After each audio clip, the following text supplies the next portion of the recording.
Konflikti në lindje të mesme po vazhdon të jetë ende temë kryesore në gjitha mediat botërore. Irani ka vazhduar sulmet me raketa dhe dron ndaj vendeve të gjirit dhe objektivave që lidhen me Shtetet e Bashkuara të Amerikës dhe me Izraelin, ndërsa vendet si Arabia Saudite dhe Emiratet kanë raportuar për sulme të reja dhe përpjekje për sulme. Në anën tjetër, Izraeli ka kryer sulme ajrore dhe me dron në Liban dhe Iran, duke synuar grupe të mbështetura nga Irani. Ndërkohë, Hezbollah ka lëshuar raketa drejt veriut të Izraelit duke kapur një tjetër front të konfliktit. Cili do të jetë epilogu i gjithë këtij konflikti që aktualisht është duke ndodhur në lindje të mesme, do flasim sot në studion e programit tonë me profesorin Jeton Kelmendi. Mirëmëngjes, mirë se erdhët. Mirëmëngjes, mirë se u gjeta. Po ashtu kemi dhe njohësin e zhvillimeve në Shtetet e Bashkuara të Amerikës, Bardh Zherka. Mirëmëngjes dhe mirë se erdhët. Mirëmëngjes, Gonxha. Është dashur me reduktu ndoshta edhe një pjesë të skaletës, me qenë se zhvillime kemi të shumta dhe ndoshta edhe me i lexuar kështu mund të jetë e mërzitshme edhe për vetë shikuesin. Zhvillime të shumta në lindjet mesme dhe tani më nuk është i përfshirë vetëm Irani me Shtetet e Bashkuara dhe Izraelin, por pothuajse e gjithë lindja. Po, Gonxha po pretendohet që janë diku 22 deri në 23 shtete të përfshirë tashmë në këtë konflikt. Edhe kjo nuk po pritet që ka me pa një epilog së shpejti, sidomos duke u bazu në mesazhet mix që po vinë prej shtëpisë së bardhë, ku Trump sot deklarohet që lufta është drejt përfundimit, edhe pas një kohë të shkurtë del sekretari mbrojtjes Pete Hegseth dhe deklaron që kjo aksioni vetë sa ka fillu. Po du më nalë të epilogu edhe kur muj me pa në është ta një fund të këtij konflikti. Unë mendoj që Amerika momentalisht është, sidomos administrata Trump, është të një jashtëzakonisht shumë presionin e kësaj lufte. Veç më nis pej sondazheve cilat janë bu së fundmi, del se veç 41% e amerikanëve e mbështesin këtë luftë. 41% e amerikanëve e mbështesin këtë luftë, janë pro kësaj ndërhyrje. Këtë duhet me pas parasysh kur i shohim përqindjet e kaluara të luftrave, të konflikteve të kaluara që ka marrë pjesë Amerika, të nis për Vietnamit, ku gati 70% e amerikanëve kanë qenë pro asaj lufte, pastaj në vitin 2003 në luftën në Afganistan, ku 90% kanë qenë pro asaj lufte, diku të 70% që prap ka qenë në luftën e Irakut, tash do më thonë jemi në 40%. Pra, po nisim, do më thonë, nisja e luftës është me 40%, që është jashtëzakonisht e ulët. Duke pas parasysh që tash janë edhe zgjedhjet e mes mandatit, është e vetmi arsye pse mendoj që Amerika ka me u detyru me shpall një fitore qysh ata e bojnë zakonisht, edhe me përfundu këtë konflikt, për shkak se përpos sondazheve të cilat po e qesin jashtëzakonisht keq administratën Trump, edhe bara ekonomike e kësaj lufte është jashtëzakonisht e madhe momentalisht. Shumë e madhe, njësoj po ndihet edhe në Shtetet Bashkuara, por veçanërisht në Evropë, se s'po flasim më për lindje. Si do të përfundoj? Si do të jetë epilogu i gjithë kësaj ngjarje? Besoni dhe ju që Amerikës i duhet një fitore dhe ajo mund të ndodhë shumë shpejt? Po, në atë parë duhet të analizojmë se ky konflikt në Iran duhet për mendimin tim shtrihet në 7 rrafshe. Pra është aspekti ushtarak, politik, geopolitik, aspekti ekonomik, shoqëror, informativ ose propagandistik dhe humanitar. Iranit i konvenon zgjerimi i konfliktit. Tashi me që e koha është limituar, do të përpiqemi shkurtazit paraqesim aspektet e dy palëve.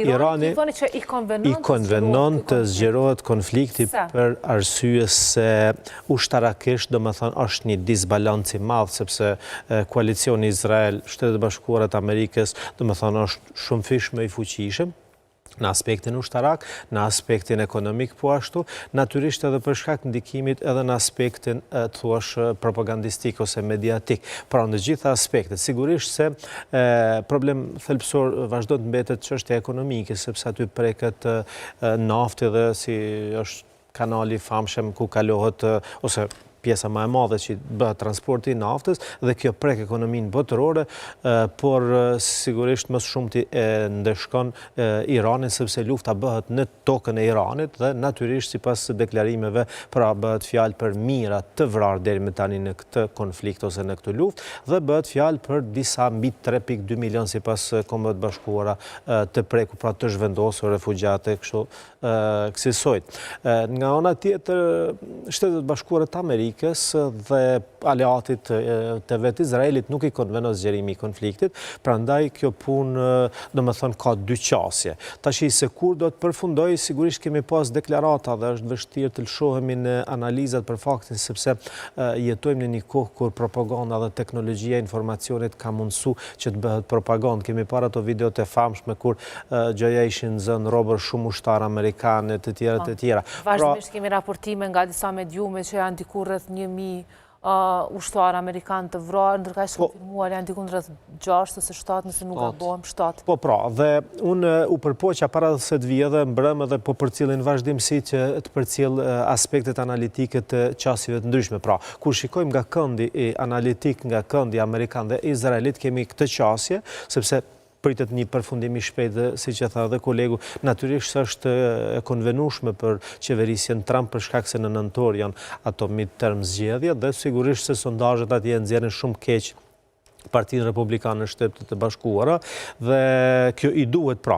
Mirë po kur shikojmë qasjen analitike të zëmë të analistëve, ekspertëve të lindjes së mesme ka një qasje jo krejt që do thotë nuk është asajo e qasjes pra pro Shtetet e Bashkuara dhe Izraelit ose qasja turke. Dhe kemi qasjen e tretë që është pjesa e vendeve të tjera, pra Rusia, Kina dhe vendet e rajonit të cilët nuk janë pa ndikim në këtë rajon.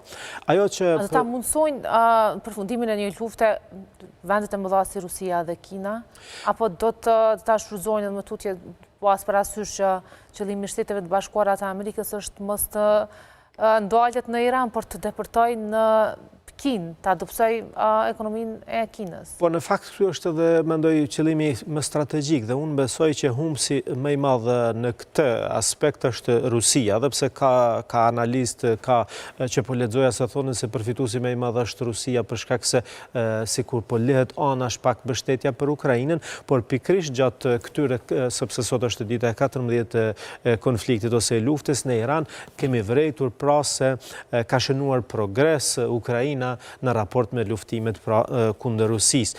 Natyrisht sepse edhe politikisht është një ndeshkim i madh, sepse dihet se ka pas një mbështetje nga Irani, ata dronet Shahid të famshme që i shkaktuan shumë të lashë Ukrainës, pra ishin që Irani i jepte Rusisë. Dhe kjo Irani tash duhet t'i ruaj për vete. Njëkohësisht Rusia nuk është në ditët më të mira të veta, sepse është goxha e raskapitur nga lufta, edhe nga aspektin ekonomik, sidomos atë të teknologjisë ushtarake, sepse ka një shpenzim, një kosto shumë të lartë dhe nuk e ka mundësinë për t'i ndihmuar. Nga ana tjetër, Kina, një vend që deri më tani nuk është pozicionuar në luftë, por pos aspektit politik të mbështetjes që i ka dhënë, pra ka qenë më kujdesshme dhe nuk është futur drejt për drejt në asnjërin nga konfliktet, qoftë në rajon, qoftë më tej, por gjithsesi unë mendoj se lufta e Iranit i kalon për masat rajonale dhe thjesht këtu bëhet pra një lloj lufte ta quaj në mes dy bloqe, pra pjesës perëndimore dhe pjesës Rusi, Kinë dhe forcave të tjera. Qartë. Pozicioni i Kinës në gjithë këtë mes, e dim, dëmi që mund të shkaktohet kësaj superfuqie ta quajmë, si do të reagoj? Derisa do të qëndroj e heshtur? Unë besoj që Kina ka me qëndru e heshtur deri në përfundim këtij konflikti, dhe unë besoj që Kina si konvenon jashtëzakonisht shumë në Amerikë, e cila është në një luftë pa fund me Iranin, që ashtu qysh i ka konvenu Amerikës lufta pa fund e Rusisë me Ukrainën.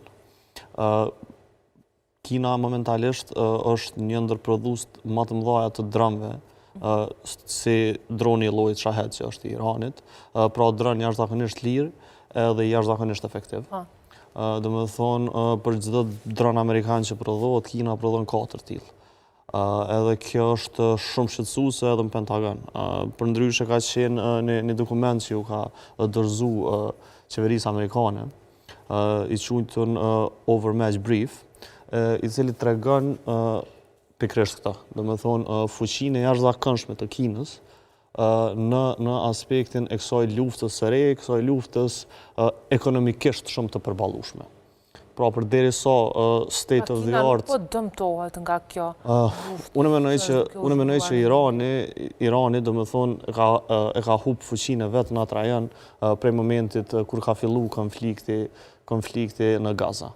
Do me thonë krejt celulat e veta për rreth Izraelit janë shkatruar në atë periudhë. Në Gaza u pa që nuk ka mo asnjë mënyrë qysh me mbrojt popullsia atje, edhe për me bo edhe ma të turpshme ato që ndodhë në atë periudhë.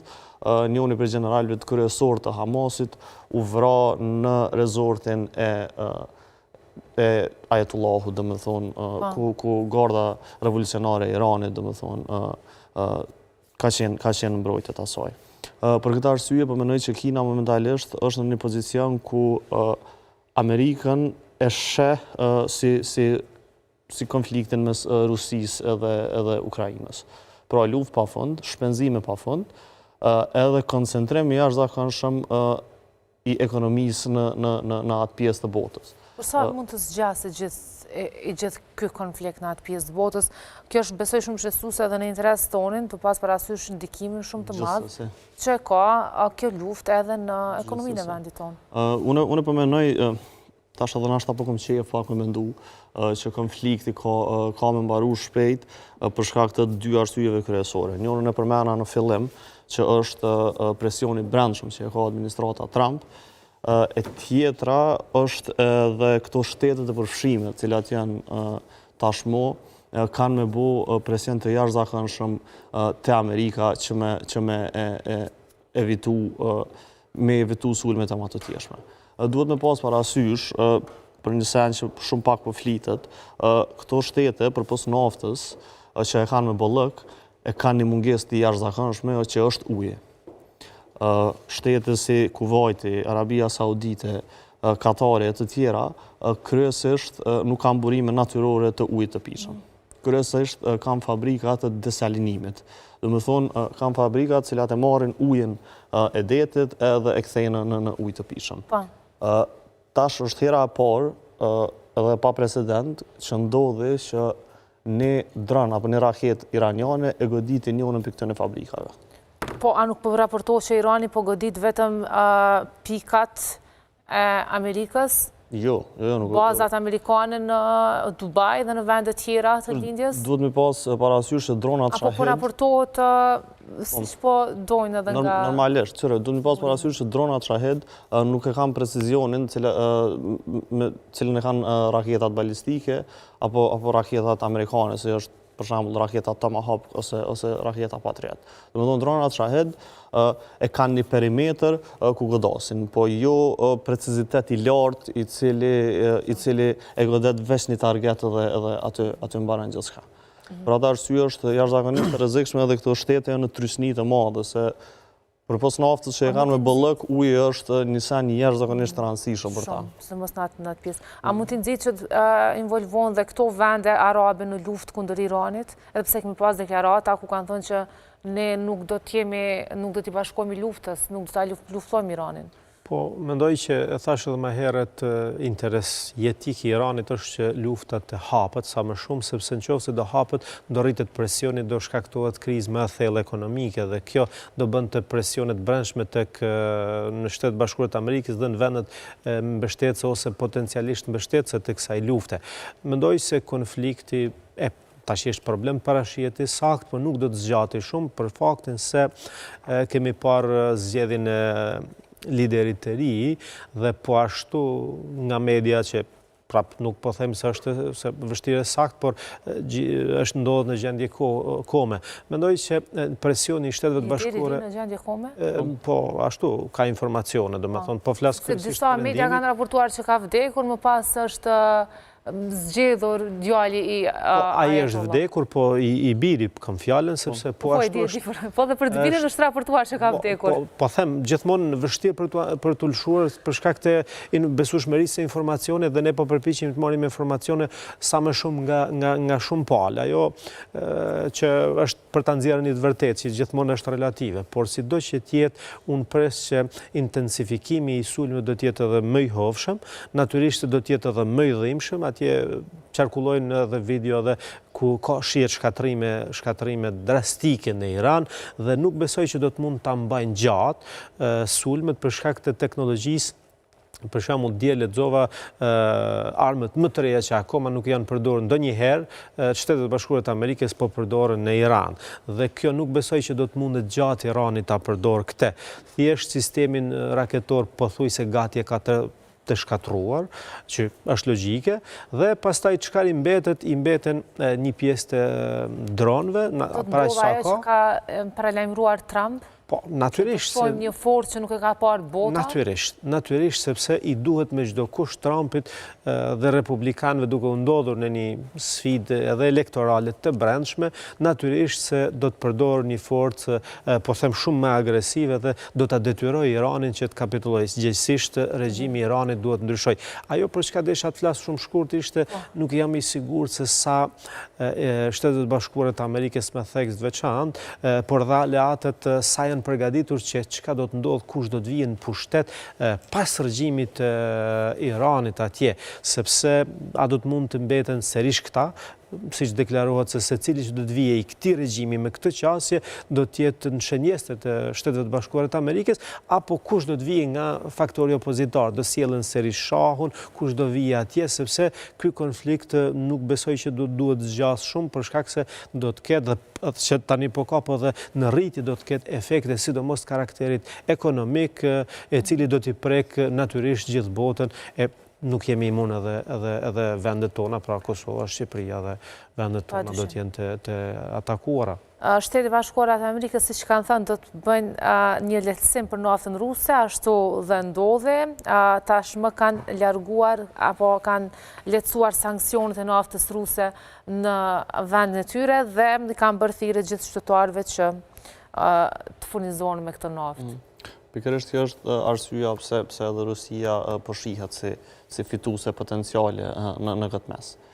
A nuk e kemi humbse pra?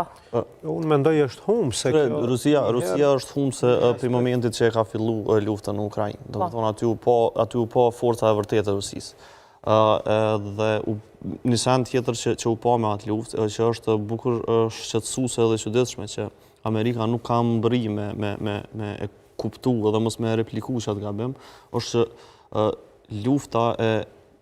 lufta konvencionale që kemi pa deri tash nuk ekziston më. Domethënë ajo ka ndryshu komplet. Domethënë edhe unë besoj që mbas këtij sulmi në Iran, Amerika ka mu ulë dhe me rishkru edhe një herë komplet doktrinën e vetë të luftës. Për shkak se këto sulme janë jashtëzakonisht të kushtueshme, tu e marr parasysh që të marrë parasysh me çka po sulmon Irani.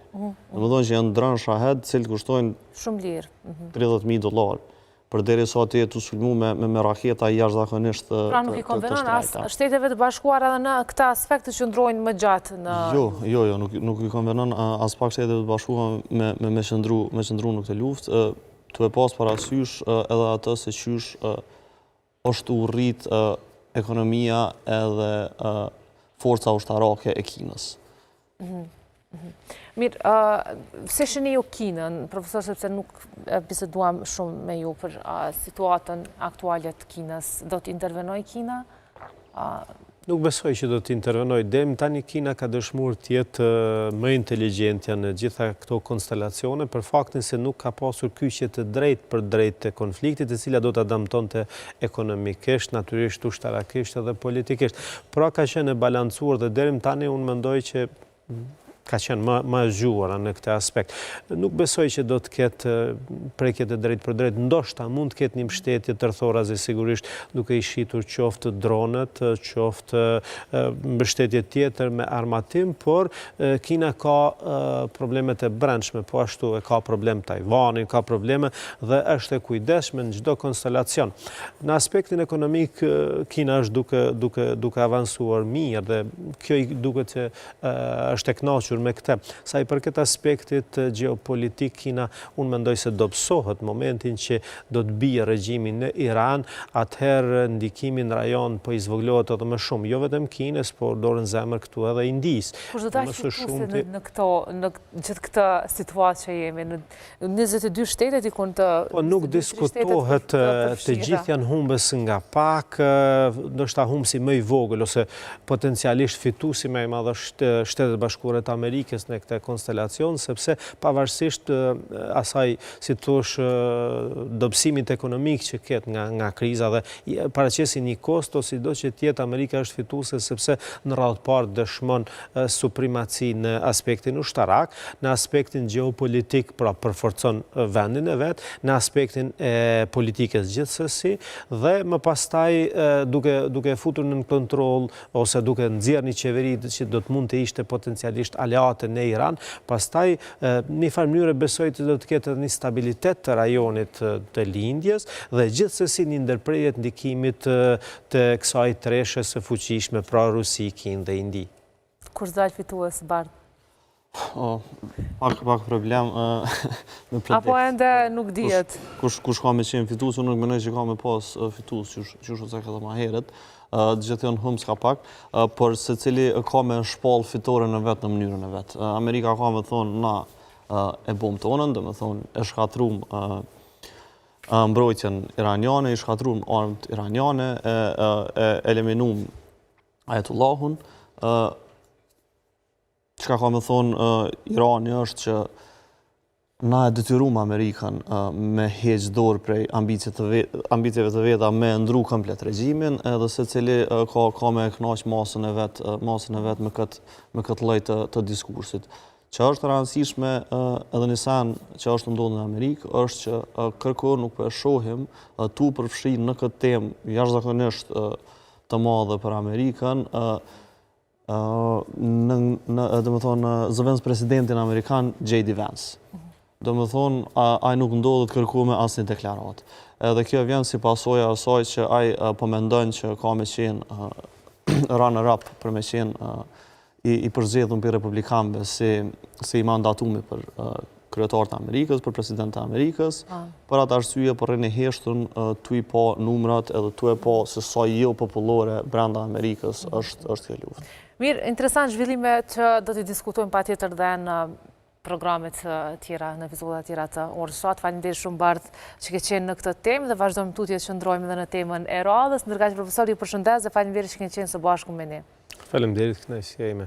Miqdashur, në vazhdim ju pret edicioni më i ri i lajmeve.